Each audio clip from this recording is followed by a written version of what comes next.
Hello and welcome to Cần Thơ News of Cần Thơ Radio and Television Station. Here are today's headlines. Prime Minister urges everyone to deliberately implement power conservation measures. Launching ceremony of the movement, Building a Learning Society, promoting lifelong learning in the period of 2023-2030. According to the newly published Directive Number 20, the Prime Minister requested that during the 2023-2025 period and subsequent years, the entire country strive to save a minimum of 2% of total electricity consumption each year. By the end of 2025, the aim is to have all street lighting systems use LED lights. By 2030, the goal is to have half of office buildings and half of residential buildings equipped with rooftop solar power systems for self-consumption without selling electricity back to the national power grid. To achieve those goals, the Prime Minister urged everyone to deliberately and radically implement power conservation measures. Additionally, the directive offers guidelines and standards for retail and service organizations. The Prime Minister requires that energy-using facilities for manufacturing companies with an annual power consumption of 1 million kilowatts or more conserve at least 2% of the electricity used to produce each product unit or 2% of the total electricity used throughout the year. On June 10, the Ministry of Education and Training chaired and coordinated with the Vietnam Study Promotion Association and relevant agencies to organize the launching ceremony of the movement, Building a Learning Society, promoting lifelong learning in the period of 2023-2030 at Phenican University in Hanoi City.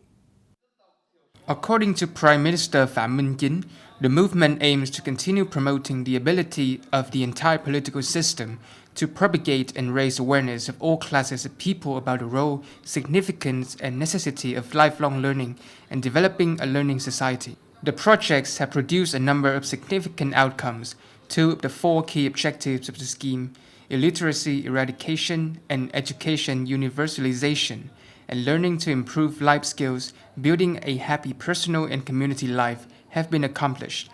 Up to now, 63 out of 63 provinces and cities have met the standard of illiteracy eradication at level 1, and 46 out of 63 provinces and cities achieve illiteracy eradication at level 2. As instructed by Mr. Trần Việt Trường, Chairman of Cần Thơ City People Committee, Trần Hoàng Na Bridge must be completed and placed into operation by September 2nd this year. However, due to the bridge's unique and complicated structures, the contractor wants to extend the completion of Trần Hoàng Na Bridge until December 31st of this year. According to the contractors, the lower portion of the main bridge's framework, as well as 89% of the steel arch beam structure, have both been finished. However, the building of the steel arch bridge structure, which has a central arch span that is 150 meters long, must follow the proper sequence, fulfill the project's technical requirements, and guarantee high precision at each phase. The extension of the Trần Hoàng Na Bridge through December 31st has been approved by the Cần Thơ City ODA Project Management Board representative, but before September 2nd, the contractor needs to finish the middle span's arch in conformity. The remaining period is for miscellaneous work like planting trees, building sidewalks, and finishing settlement work. The Department of Agriculture and Rural Development of Cần Thơ City, in collaboration with the Plant Protection Department, has just organized a seminar theme increasing the value of agricultural products, issues that need attention.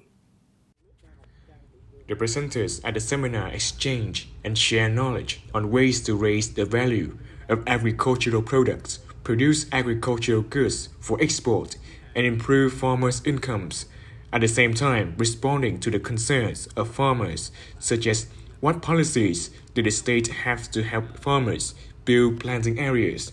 At the moment, what kinds of agricultural products, fruits, have stable prices and outputs, listing agricultural products on e-commerce platforms.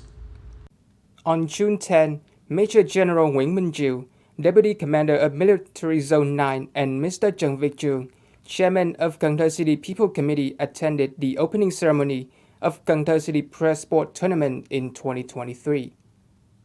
The tournament has the participation of more than 100 athletes from 15 units in the Mekong Delta region. Athletes compete in 3 sports, including table tennis, tennis, and badminton. The goal of this event is to celebrate the 98th anniversary of the Vietnam Revolutionary Press Day on June 21st, and at the same time implements the resolution of the 7th Congress of Cần Thơ City Journalists Association, term 2020-2025. Crab villages are an essential component of the Southwest region cultural charm. However, the urbanization and economic integration process have put many crab villages in jeopardy of oblivion. Therefore, a group of graphic design students at FPT University Cần Thơ launched a project named The Heritage of the Delta out of concern for this problem. The goal of this project is to provide young people with an overview of the work of artisans and to appreciate the traditional values that craft villages brings. Nguyễn Thị Thu Xuân, Trần Thị Ngọc Quyên, and Lý Tiểu Hồng, who are all last year graphic design students at FPT University Cần Thơ, have done their graduation thesis with a project titled The Heritage of the Delta that introduces images and production techniques of craft villages in the western Vietnam. For instance, Thời Tân Conical Hat Crab Village, Định Yên Mat Village, or Mỹ Lòng Rice Paper Crab Village, or Sơn Đốc Prawn Crackers.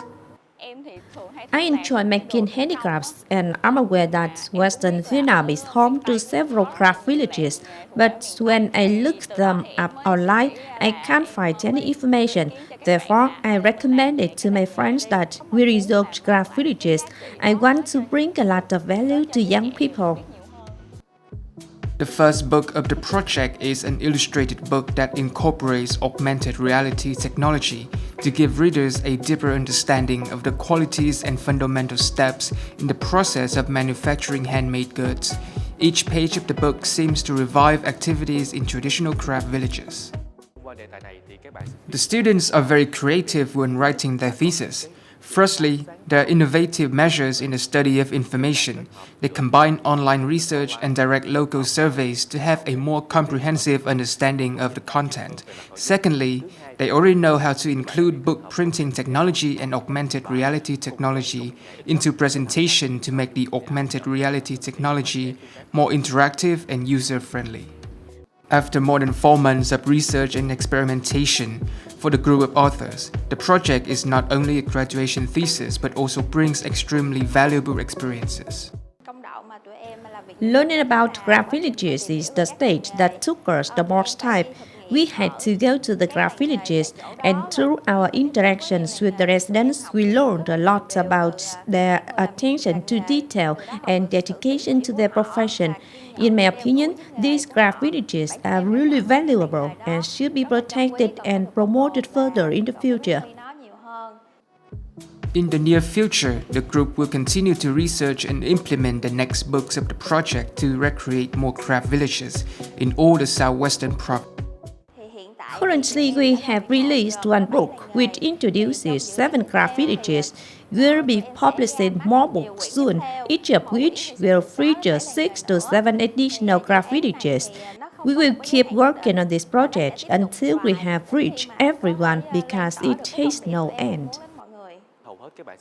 Most students in the Mekong Delta are interested in the traditional culture of the country. They actively seek new knowledge, strategies, and innovative concepts to bind cultural forms together. In terms of the project development, it can be expanded into augmented reality technology demos or used as a study topic that delves deeper into how augmented reality technology is applied to traditional culture for the young generation.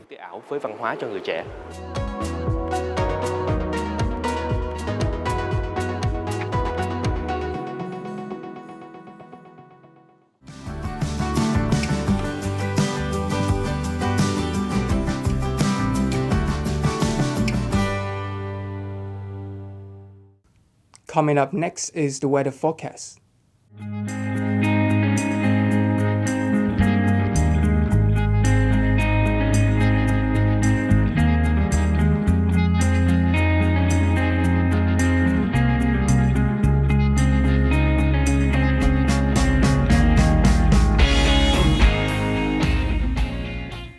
Thank you so much for watching, and I'll see you next time.